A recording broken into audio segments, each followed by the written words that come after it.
इस भारत जोड़ो न्याय यात्रा का एकमात्र उद्देश्य है कि देश में जो अन्याय की आंधी चल रही है, उस अन्याय की आंधी को रोकने के लिए राहुल गांधी न्याय के पक्ष में खड़े हैं। और यह जो न्याय हम मांग रहे हैं उसमें हम 5 तरह के न्याय की बात करते हैं। और जब हम 5 शब्द बोलते हैं, पंच शब्द बोलते हैं, तो यह भारतीय संस्कृति, परंपरा, इतिहास से बहुत गहराई से जुड़ा हुआ है। आप जानते हैं कि 5 तत्व से शरीर के बनने की बात होती है, पंच कहे जाते हैं। जब कोई विवाद होता है, उस विवाद को सुलझाने के लिए पंच होते हैं, जो 5 लोग मिलकर के न्याय को स्थापित करते हैं। और इसके साथ साथ आपने महाभारत में सुना होगा कि पांडवों की बात की गई है। तो 5 शब्द जो है उसको हमारी संस्कृति और इतिहास में बहुत महत्वपूर्ण माना जाता है। और हमारी पार्टी का और हमारे नेता राहुल जी का यह मानना है कि जब तक भारत में 5 तरह के न्याय की पुनर्स्थापना नहीं होगी, वो न्याय है युवा न्याय, हिस्सेदारी न्याय, नारी न्याय, किसान न्याय और मजदूरों का न्याय, श्रमिकों का न्याय, तब तक जो है इस देश को शक्ति नहीं मिलेगी। और देश कहने का मतलब इस देश में रहने वाले 140 करोड़ लोग। देश का मतलब सिर्फ ये नहीं है कि प्रधानमंत्री के 2-3 दोस्त। और जयराम जी ने कहा कि आज की यह जो भारत जोड़ो न्याय यात्रा है, यह एक वैचारिक यात्रा है और इसमें 2 तरह के विचार का जो है संघर्ष चल रहा है। एक तरफ वो लोग हैं जो बेच रहे हैं और दूसरी तरफ हम लोग हैं जो बचाने की कोशिश कर रहे हैं। क्या बचाना चाहते हैं? बचाना चाहते हैं कि इस देश के लिए कांग्रेस पार्टी ने पब्लिक सेक्टर बनाया और अपने दोस्त के लिए उस पब्लिक सेक्टर को प्रधानमंत्री मोदी जी फ्रेंड सेक्टर में बदल रहे हैं। वो पब्लिक सेक्टर को फ्रेंड सेक्टर बना रहे हैं। फ्रेंड सेक्टर कैसे बना रहे हैं? तो जो एयरपोर्ट देश की जनता का है, देश का है, उसको औने पौने दाम में, मतलब कौड़ियों के भाव में वो अपने दोस्त को दे रहे हैं। और ये रिश्ता क्या है? सिंपल रिश्ता है कि हम तुमको देश की संपत्ति देंगे। उसको हम इस तरह से कहते हैं कि तुम मुझे चंदा दो, मैं तुम्हें धंधा दूंगा। मतलब चुनाव लड़ने के लिए, विधायक खरीदने के लिए, ये सवाल आप पूछेंगे, विधायक खरीदने के लिए हम आपको जो है धन देंगे और आप जब चुनाव जीत जाएंगे तो आप हमको जो है इस देश की संपत्ति दीजिएगा। यही रिश्ता है, एक हाथ ले दूसरा हाथ दे। सवाल यही है ना कि लोकतंत्र को कौन बेच रहा है।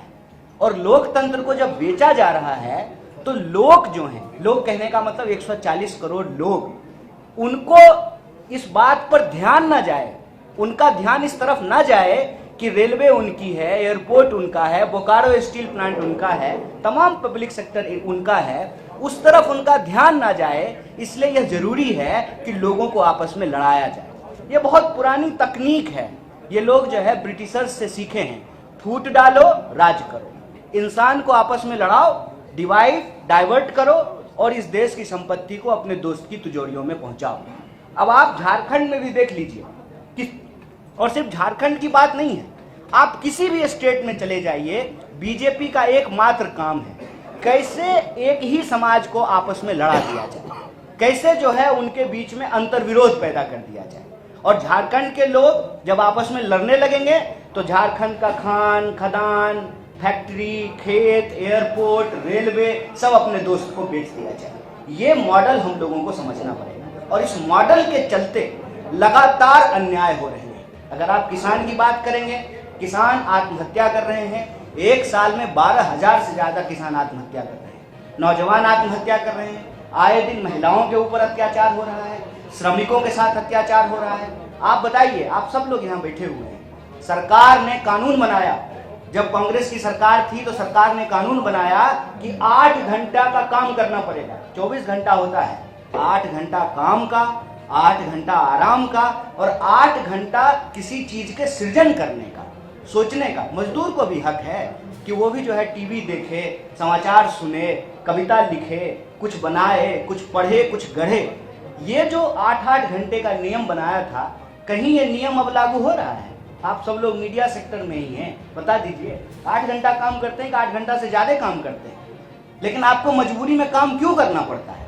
क्योंकि कानून को कमजोर किया जा रहा है। कानून को किस लिए कमजोर किया जा रहा है? मालिकों के पक्ष में। और मालिकों के पक्ष में क्यों कमजोर किया जाता है? क्योंकि मालिक चंदा दे रहे हैं सरकार को, इसीलिए सरकार आज आम लोगों के साथ अन्याय कर रही है। इसीलिए भारत जोड़ो न्याय यात्रा भारत जोड़ो यात्रा का ही एक्सटेंशन है।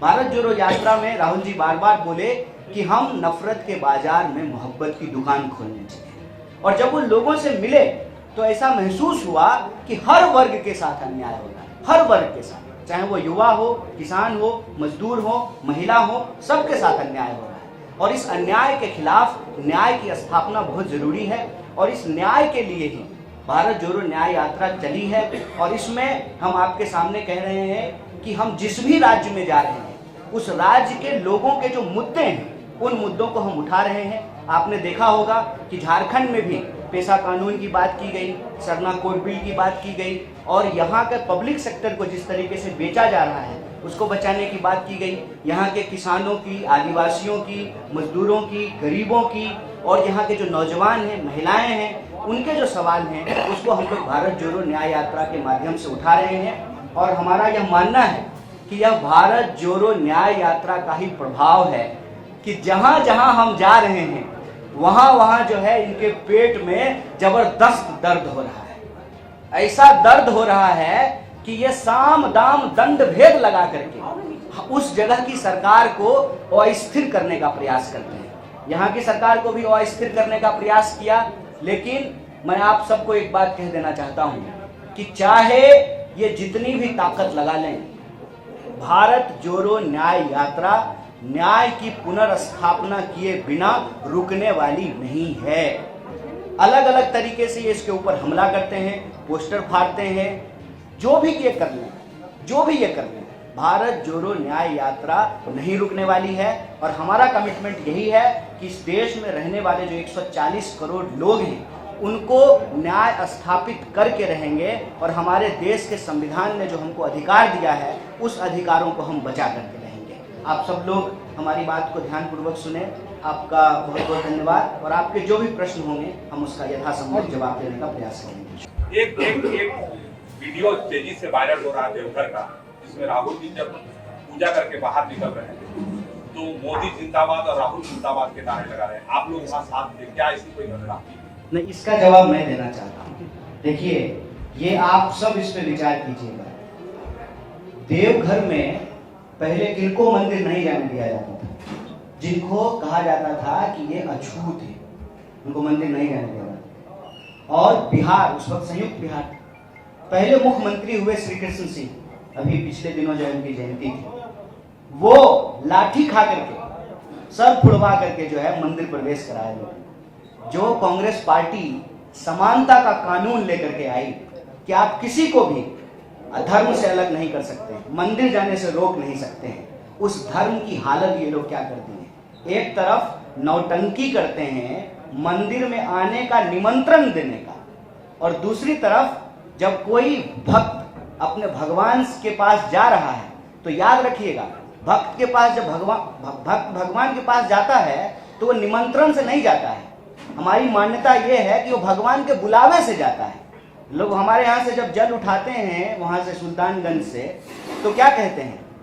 भोला बाबा बुलाए हैं, आप जाते नहीं हैं, आपको बुलाते हैं। तो जब उनका बुलावा है तो वो जाएंगे।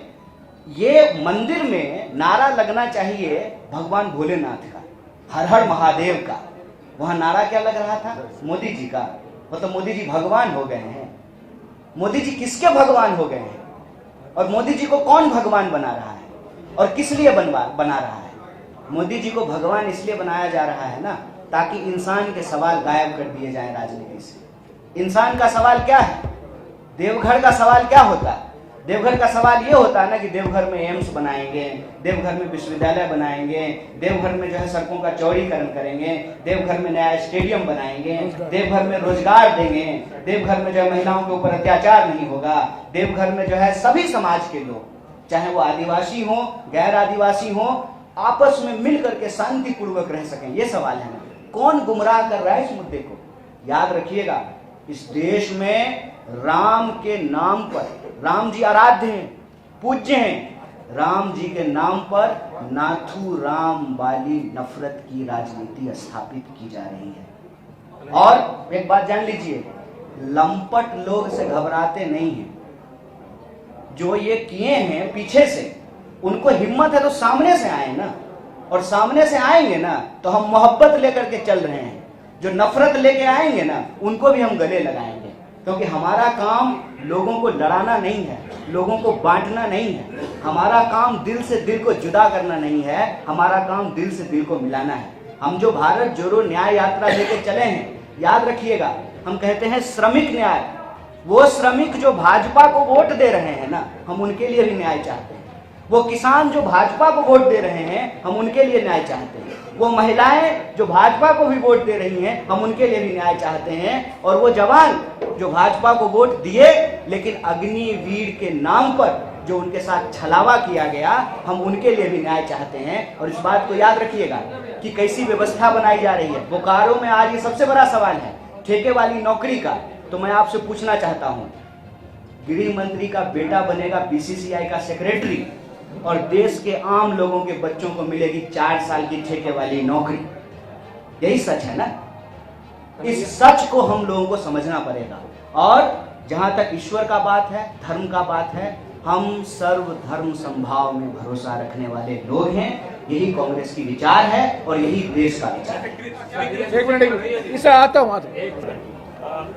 भाजपा के कई लोग कह रहे हैं कि राहुल गांधी के जो कदम इन 3 राज्यों में जा रहे हैं, वहाँ पे उनके जो सहयोगी साथी हैं वो यहाँ नहीं ना छूटा, यहाँ तो नहीं हुआ। और राहुल की बीजेपी के लिए प्रचार क्या करेंगे? देखिए, सबसे पहले एक ना बड़ी मशहूर किताब है, जहम जहम चरण परे गौतम की।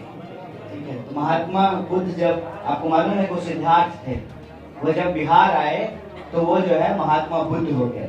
एक तो ये जो इलाका है जहाँ से हमारी भारत जोड़ो न्याय यात्रा निकल रही है, इसके बारे में आप सब जानते हैं, यहीं के हैं आप। ये इस देश का राजनीतिक कलेवर तय करता है। और इसीलिए आप देखिए कि जब आसाम हम पहुंचे सर, तो गुवाहाटी में जिस रास्ते से हमको नहीं जाने दिया गया, राहुल जी को नहीं जाने दिया गया, उस रास्ते से नड्डा जी गुजरे और अभी प्रधानमंत्री जी गुजर रहे हैं। मतलब प्रधानमंत्री के यात्रा में कम लोग जुटेगा, यही ना, तभी तो ट्रैफिक डिस्टर्ब नहीं होगा। क्या तर्क दिया गया कि ट्रैफिक डिस्टर्ब हो जाएगा, लोग जुट जाएंगे तो ट्रैफिक डिस्टर्ब हो जाएगा। मतलब प्रधानमंत्री की यात्रा में लोग नहीं आएंगे, प्रधानमंत्री को कोई देखने नहीं आएगा, ट्रैफिक डिस्टर्ब नहीं होगा, इसलिए उनको जाने दिया जा रहा है, हमको नहीं जाने दिया गया। और मणिपुर में जब यात्रा शुरू हुई तो जहां सबकी रैली होती है वहीं हमारी भी रैली होनी थी, उसका परमिशन कैंसिल कर दिया गया। गुवाहाटी में जो मेन रास्ता है वहां से इंटर नहीं करने दिया गया। जब बंगाल आए, ठीक है, तो खूब हवा दिया गया कि टीएमसी और कांग्रेस की लड़ाई हो गई। अरे ये कौन सी नई बात है? राजनीति में वाद विवाद होते रहता है, लेकिन मीडिया में इसको क्यों इतना हवा दिया जा रहा है? मतलब झारखंड में बोकारो में प्रेस कॉन्फ्रेंस कर रहे हैं, यहाँ भी ममता जी के ऊपर सवाल पूछा जा रहा है। क्यों? जब बिहार पहुंचे तो कहा गया कि देखिए नीतीश जी छोड़ करके चले गए। आप जब झारखंड आए तो यहाँ सरकार गिराने का प्रयास किया गया। क्यों? इस पर सब लोग विचार कीजिएगा। सब लोगों को विचार करने की जरूरत है कि सब कुछ मीडिया, ब्यूरोक्रेसी, तमाम जो है एजेंसियां और व्हाट्सएप यूनिवर्सिटी, पूरा जो है आरएसएस बीजेपी का तंत्र एक व्यक्ति के पीछे क्यों पड़ा हुआ है? हजारों करोड़ रुपया खर्च किया जा रहा है उस आदमी की छवि को टार्निश करने के लिए। क्यों? यह विचार हम सबको करना चाहिए।